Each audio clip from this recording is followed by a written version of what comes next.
Good morning. आप लोग सब कैसे हैं? आप लोगों का चैनल रीना क्रिकेटा में आप सबका स्वागत है। मैं सुबह सुबह फिर से बालकोनी में लेकर के आप सबों को चली आई हूँ और गुड मॉर्निंग कर रही हूँ। कल शाम से ही बारिश बंद है, तो मैं ये देखने के लिए आई हूँ कि मौसम कैसा है। बहुत साफ तो नहीं है, लेकिन ठीक है। आप लोग मेरा ब्लॉग देखते हैं, इसके लिए मैं आप लोगों को थैंक यू करती हूँ। और आप लोगों को यदि पसंद आता है तो आप लोग उसको लाइक, कमेंट और शेयर कर दीजिएगा, और जो नए फ्रेंड्स हैं वे सब्सक्राइब कर दीजिएगा। और ये सामने जो है ये रजनीगंधा का फूल है। देखिए कितनी सारी कलियां निकल करके आई हैं, है ना। तो ऊपर देखिए बादल में थोड़ा तो कालापन है, बादल लग रहा है, क्योंकि कल रात में ही मैं कपड़ों को भिंगाई थी, तो मुझे ये टेंशन है कि कहीं ऐसा ना हो कि बारिश हो। तो इसलिए मैं सुबह सुबह उठ करके सबसे पहले बालकोनी में चली आई हूँ कि मौसम कैसा है। बालकोनी से मैं सीधे रूम में चली आई हूँ। और देखिए मैं कपड़ा तो अंदर मशीन के अंदर धुल रहे हैं, तो मुझे लगा जब तक कपड़ा धुल रहे हैं तब तक मैं मशीन के ऊपर उसकी थोड़ी साफ़ सफाई कर दूं। और ये जो स्प्रे मैं डाली वो एमवे का जूम है,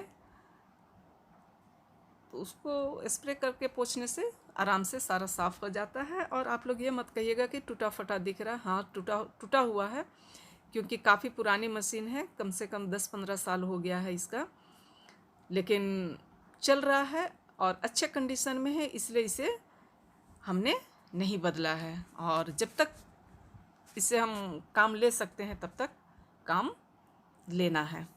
तो ये मशीन अंदर में कपड़े धुल रहे हैं और अभी सारे लोग घर में सो रहे हैं, तब तक मैं सोची अपनी जो रूटीन वर्क है उसको मैं कर लेती हूँ। तो इस तरीके से मैं इसे पोंछ रही हूँ।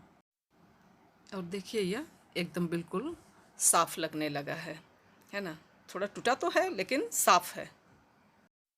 स्प्रे से करने के बाद मैं उसे सादा पानी से अच्छी तरह से साफ़ कर ली हूँ, ताकि उसका स्प्रे का कुछ अंश ना रह जाए। और देखिए ये कितना अच्छी तरह से साफ़ लग रहा है।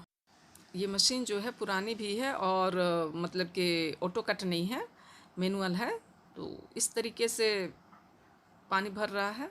आप लोगों को लगता कि शायद मैं सही बोल रही हूँ या गलत, तो मैं एक झलक इसको दिखला दे रही हूँ। Good morning. Good morning. तो आँख नहीं दिख रहा है क्या? दिख रहा है।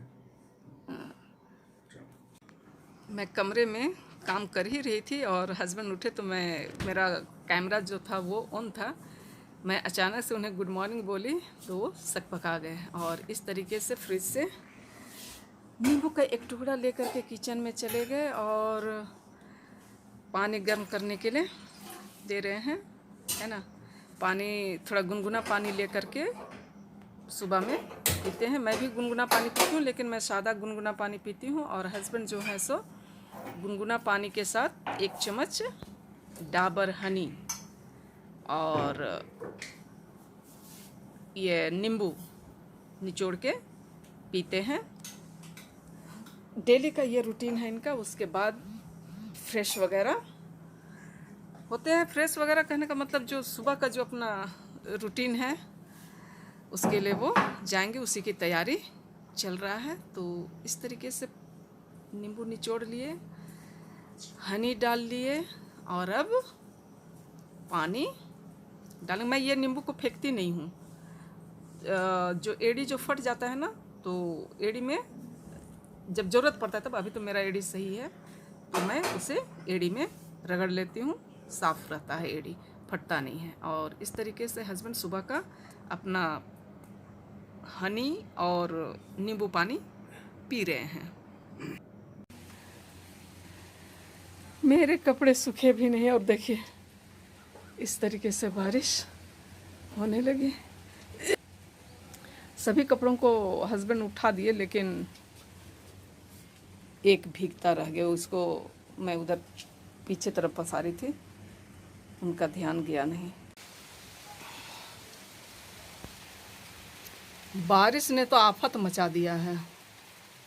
कपड़ा धोई, कपड़ा नहीं सूख पाया, दौड़ के घुसाना पड़ा ये बारिश।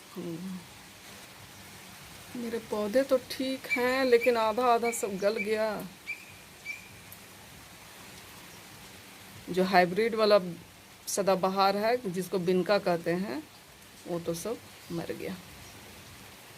देखिए आधे घंटे बाद धूप निकल आया। अभी मैं कपड़े बाहर पसार दूंगी, है ना। बारिश और धूप की लुका छिपी ने तो तबाह कर दिया है। ये सब सब्जी अभी हस्बैंड लेकर के आए हैं और ये धोने के लिए रख दिया गया। और इसमें फलों का राजा क्या बोलता है, क्या बोलता है जी? फलों का राजा आम। फलों का राजा आम। कौन सा आम है? लंगड़ा।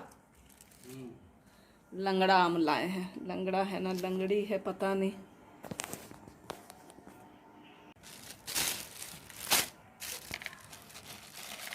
इसको अमड़ा कहते हैं।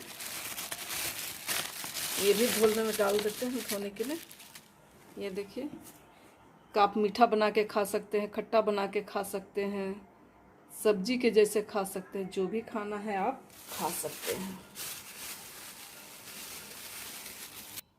इसे मुनगा कहा जाता है। हम लोग की तरफ तो मुनगा बोलते हैं लेकिन मुनका भी कहा जाता है। तो इसे हस्बैंड ले करके आए हैं। दाल के साथ बनाने से बहुत ही अच्छा लगता है, टेस्टी लगता है। तो जिस दिन मैं बनाऊंगी मुनगा दाल, उस दिन मैं आप लोगों को भी दिखलाऊंगी। आप लोग भी खाए होंगे, अच्छा लगता है ना। और ये सब्जी और इसके साथ ही ये जो है सो क्या कहते हैं इसको, कोहड़ा, कद्दू, पता नहीं क्या क्या कहते हैं। सारी सब्जियों को भी धो देंगे लेकिन वो कोहड़ा जो है उसको नहीं धोएंगे, उसको पीछे तरफ से हल्का पोंछ देंगे, नहीं तो ख़राब हो जाएगा। और ये आलू और प्याज है। जिस तरीके से फलों का राजा आम बोली में, उसी तरीके से सब्जी का राजा आलू और प्याज जो है वो सब्जी की महारानी। सही बोली ना मैं? सही बात है। ये जो है सो गुपचुप के लिए आया है। देखते हैं मौसम जैसा कर रहा है उसके हिसाब से तो बहुत कुछ मिजाज खाने पीने का है ना। तो ये लेकर के आए हैं हस्बैंड अभी बाज़ार से। और कुछ रिफ़ाइन और चना दाल, मतलब कुछ घट गया था वो सब सामान। और इस तरीके से हस्बैंड का मॉर्निंग का जो रूटीन वर्क है वो यहीं पर ख़त्म होता है। और अब हम लोग खाने की तैयारी में हैं। आज के दोपहर के खाने की तैयारी कुछ इस तरह से। ये पटल भुजिया है और ये जो है सो मिक्स वेज। कल के सब्जी जो बचे हुए थे उसे फेंकना नहीं चाहिए, तो वही सब्जी गरम किया हुआ है। ये है मसूर दाल भिंगा करके पिसा हुआ एक एक पीस। तो कुछ इस तरीके से आज दोपहर का हमारा खाने की तैयारी हुई है। और ये पटल भुजिया जो है आज मेरे साहब ने बनाया है। तो आज हम लोग अपना ब्लॉग का अंत करते हैं और उसी के साथ ये कहना चाहते हैं कि अगर हमारे ब्लॉग को देखते हैं और आप लोग को ब्लॉग पसंद आता हो, अच्छा लगता हो, तो लाइक, शेयर और कमेंट कर दीजिएगा। और जो नए लोग हैं, जो नए लोग देखते हैं, वो सब्सक्राइब कर दीजिएगा ताकि ये हमारा ब्लॉग थोड़ा और बड़ा हो सके, हमारा परिवार बड़ा हो सके। और सब्सक्राइब करने में कुछ नहीं है, एक तो लाल सा लिखा हुआ है उसको छू देना है और जो घंटी आती है उसको टिंग टिंग करके बजा देना है। और आप लोग देखते हैं, इसके लिए हम लोग तहे दिल से धन्यवाद देते हैं। और फिर कल मिलेंगे इसी उम्मीद के साथ नए ब्लॉग के साथ। तब तक के लिए बाय बाय।